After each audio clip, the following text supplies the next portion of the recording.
Bonjour à tous, j'aimerais partager avec vous un petit enseignement aujourd'hui et cet enseignement nous parle de la croissance spirituelle et cet enseignement se divise en 9 volets, 9 petits points que si l'on peut simplement retenir et on peut mettre en application dans notre vie, ça peut avoir un très grand impact.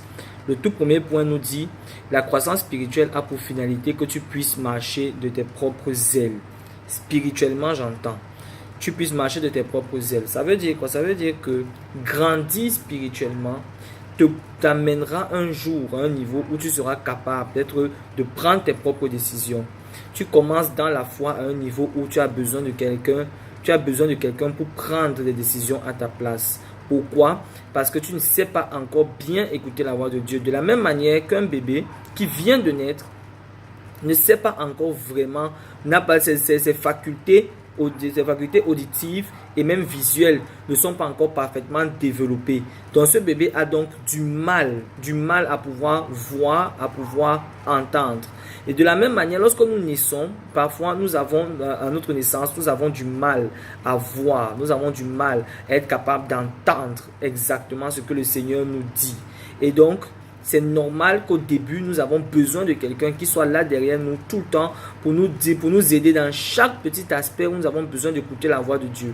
Mais au fur et à mesure que nous avançons, au fur et à mesure que nous évoluons, nous allons atteindre ce niveau-là où nous serons capables de pouvoir écouter clairement la voix de Dieu.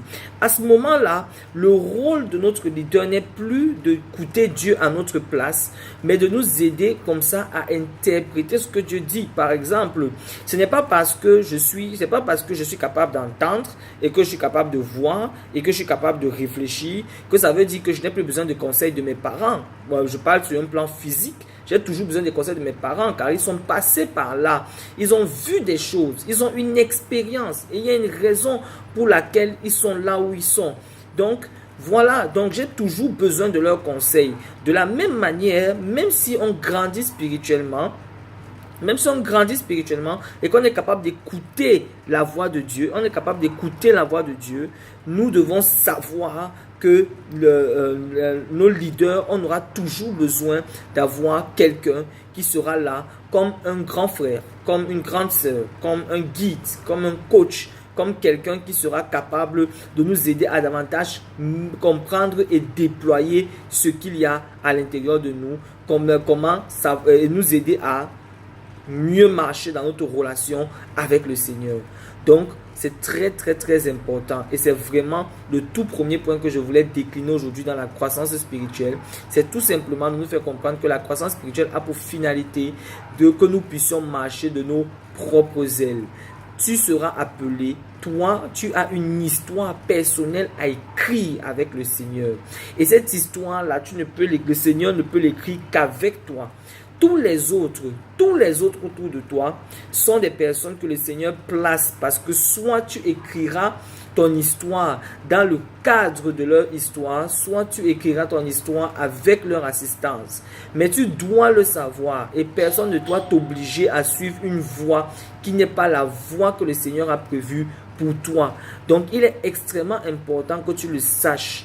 Tant que tu seras encore en train de dépendre de l'écoute de Dieu d'un autre ou d'une autre pour pouvoir déterminer ta vie, tu auras un problème. Et je vais finir en te donnant un petit conseil par rapport à la marche spirituelle. La première personne à qui le Seigneur s'adresse quand il veut parler dans la vie de quelqu'un, la toute première personne à qui le Seigneur s'adresse, c'est toi, c'est le concerné. Lorsque le Seigneur veut dire quelque chose dans ta vie, le Seigneur passe d'abord par toi. C'est toi qu'il voit d'abord. Tu es la première personne que le Seigneur voit. Tu es la première personne que le Seigneur voit. Tu es la toute première personne à qui le Seigneur parle. Maintenant, lorsqu'il t'a parlé, et laisse-moi te dire que le Seigneur est un maître communicateur. Il saura toujours comment te parler. Il saura toujours ce qu'il faut te dire. Il saura toujours par quel moyen te parler pour que tu sois capable de bien comprendre que c'est lui qui est en train de te parler. Et généralement, nous n'avons aucun problème à savoir que c'est Dieu qui a parlé. Notre problème généralement est que ce que Dieu nous dit nous fait sortir de notre zone de confort et nous avons du mal avec ça. Donc, le Seigneur va te parler. Lorsque le Seigneur te parle, Tu dois être capable de répondre à ce que le Seigneur te dit. Tu dois être capable de répondre à ce que le Seigneur te dit. Tu dois être capable de dire, oui Seigneur, je suis d'accord. J'ai entendu ce que tu as dit et j'adhère parfaitement à ce que tu me dis Seigneur. Je veux avancer dans la voie, dans la carrière que tu es en train de tracer pour moi. Je veux avancer Seigneur dans les voies que tu es en train de tracer dans ta parole pour moi. C'est la première chose que le Seigneur fait pour toi dans la croissance spirituelle. C'est d'abord ça. La croissance spirituelle a pour finalité que tu sois capable, toi aussi, d'écouter le Seigneur. Et donc, comme je suis en train de dire, lorsque tu vas écouter ainsi le Seigneur maintenant va confirmer sa parole en parlant au travers d'autres personnes autour de toi. Et généralement, le Seigneur peut le faire pour deux raisons, soit pour confirmer sa parole, soit parce qu'il t'a parlé et tu n'es pas en train d'adhérer. Donc, il va maintenant confirmer cette même parole-là en passant par quelqu'un d'autre, en disant cette même parole par la voix d'un prophète, en disant cette même parole par la voix d'un homme de Dieu, en disant cette même parole lorsque tu es en train de lire la Bible, le Saint-Esprit te révèle encore la même chose. Lorsque tu es couché, tu as un songe, une vision, c'est la même chose. Tu regardes la télévision, c'est la même chose. Le Seigneur finit par te faire comprendre exactement que c'est lui qui est en train de te parler. Et je te dis encore que le Seigneur, tu es le premier prophète de ta propre vie. Tu es la première personne à qui le Seigneur parle lorsque ça concerne ta propre vie. Maintenant, le rôle de ton leader est de t'aider à savoir comment mettre en pratique ou interpréter ce que le Seigneur te dit. Et deuxièmement, le rôle de ton leader est de t'accompagner tandis que tu suis la voie qui est tracée par le Seigneur. Mais si tu n'écoutes pas la voix du Seigneur et que tu laisses le soin à un autre d'écouter le Seigneur pour toi et de venir te restituer ce que le Seigneur a dit, tu vas stagner, tu ne vas jamais évoluer parce que le Seigneur ne juxtapose pas les paroles. Lorsque le Seigneur t'a parlé, le Seigneur attend que tu répondes d'abord.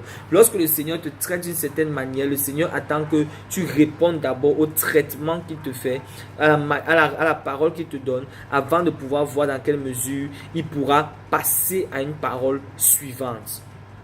Je prends cet exemple dans Samuel. Lorsque Samuel était couché auprès de l'arche, le Seigneur lui dit Samuel, Samuel. Il se réveille, il pense que c'est Élie, il part, il voit Élie et Élie lui dit ce n'est pas moi. La même chose se répète, le Seigneur parle, il fait exactement la même chose, il part voir Élie et Élie lui dit va te coucher, ce n'est pas moi qui t'ai appelé. Il repart une troisième fois.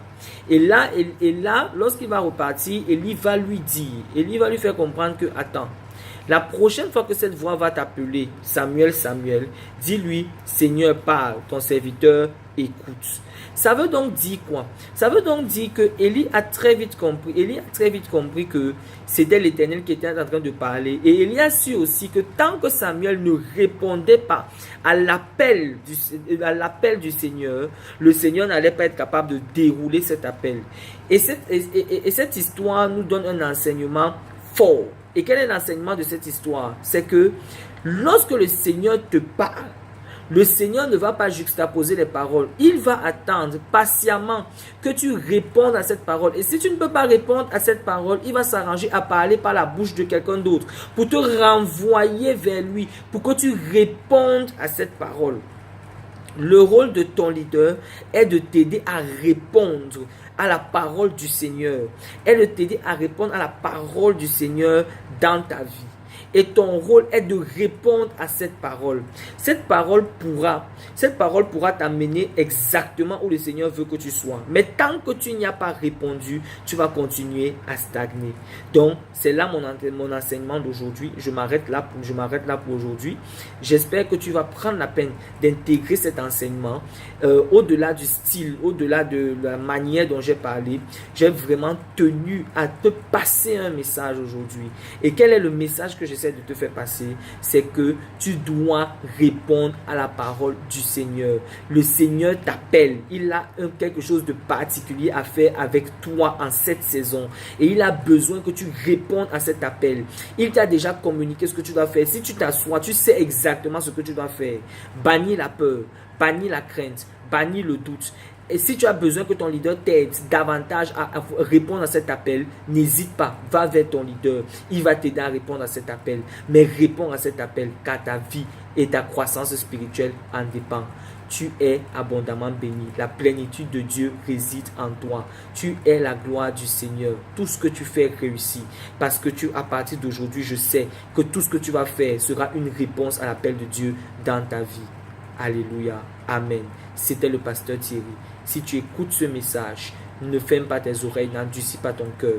Mais n'oublie pas une chose, si tu écoutes ce message et que tu n'es pas encore sauvé, c'est-à-dire que tu n'as pas encore confessé le Seigneur Jésus comme ton Seigneur et ton Sauveur, selon Romains chapitre 10, verset 9 à 10, qui nous dit que si tu confesses de ta bouche le Seigneur Jésus et si tu crois dans ton cœur que Dieu l'a ressuscité des morts, tu seras sauvé, car c'est en croyant du cœur que nous parvenons à la justice et c'est en confessant de la bouche que nous parvenons au salut.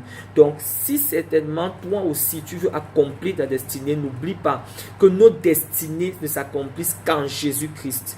Notre croissance spirituelle n'est possible qu'en Jésus-Christ. Il n'y a aucun autre nom qui nous a été donné pour cela. Donc, si tu m'écoutes et que tu n'es pas sauvé, tu peux tout simplement prendre cette décision d'être sauvé et de faire cette prière en répétant après moi: Seigneur Jésus, je reconnais aujourd'hui que j'ai été détourné de ma destinée et que je ne peux pas croître spirituellement parce que, Seigneur Jésus, je ne suis séparé de Dieu. Mais j'ai entendu aujourd'hui que ma destinée ne peut s'accomplir qu'en toi, ô Jésus. C'est pourquoi je viens aujourd'hui, Jésus, t'inviter dans ma vie. T'inviter dans ma vie comme mon Seigneur et comme mon Sauveur. Mon Sauveur parce que j'ai péché, je suis né dans le péché. Je suis né détourné de Dieu. Afin que tu me réconcilies avec lui, je t'accepte comme mon Sauveur. Et mon Seigneur, afin que, par tes paroles, tu puisses me guider exactement où le Seigneur m'attend. Alléluia, Seigneur. Je te bénis, Seigneur, car aujourd'hui, je suis un enfant de Dieu. Amen, amen, amen.